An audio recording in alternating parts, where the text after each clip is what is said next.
Mon cœur s'envolait là-haut, comme le plus beau des oiseaux. Je n'avais jamais eu la certitude que l'écriture serait une voie stable. Mais j'ai un souci, là, tout au fond de moi, comme un bateau qui prendrait l'eau, comme une lettre qu'on brûlerait au chalumeau. J'ai mal à l'âme, j'ai une douleur au cœur, qui sans cesse assombrit la moindre parcelle de ma vie. Le bonheur est un idéal, c'est quelque chose de si beau que des flammes en jaillissent. Tellement de tendresse qui consume mon âme, le bruit d'une branche qui tressaille sous le poids de mon humanité, bien trop lourde à supporter. Je livre une bataille infernale contre mon cœur qui se meurt, tellement il a la trouille de finir seul. La solitude, ce mot qui me fait si peur, qui résonne dans mon intérieur comme une musique qui passe sans cesse à la radio.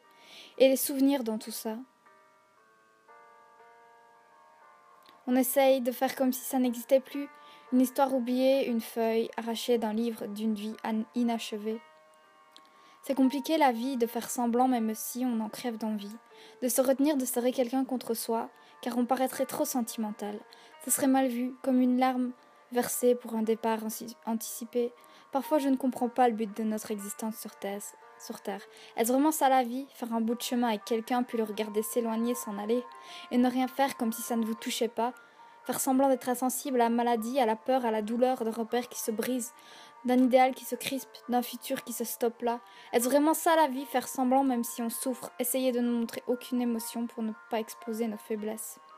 On livre une guerre sans cesse contre nos émotions, contre nous-mêmes, nos doutes, nos pensées tard le soir, quand le monde s'assoupit. On est là et on se demande pourquoi nous n'avons jamais vraiment le choix, pourquoi la vie nous envoie tant d'épreuves à surmonter. Quand l'on pense être heureux, nager dans le bonheur, il y a toujours une part de malheur qui viendra se glisser dans un minuscule espace pour finir par s'agrandir et prendre toute la place. On peut décider de l'arroser ou de le laisser ternir, de le laisser s'envoler pour l'oublier, passer au-dessus et aller mieux. La question serait pourquoi on meurt. Je ne saurais malheureusement que vous répondre pourquoi vit-on. Personne n'en a la réponse, on doit juste essayer.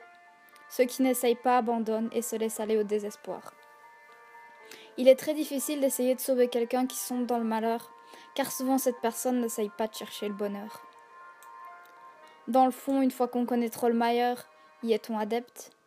Et quand on connaît trop de bonheur?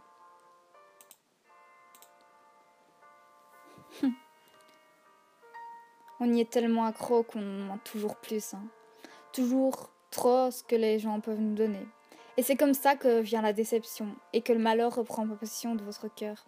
On essaye de faire avec ce qu'on a, et parfois on cherche quelque chose que l'on n'a jamais eu. Quelque chose qui serait le déclencheur de notre mal-être. Parfois il faut remonter très loin pour savoir à quel moment tout a dérapé.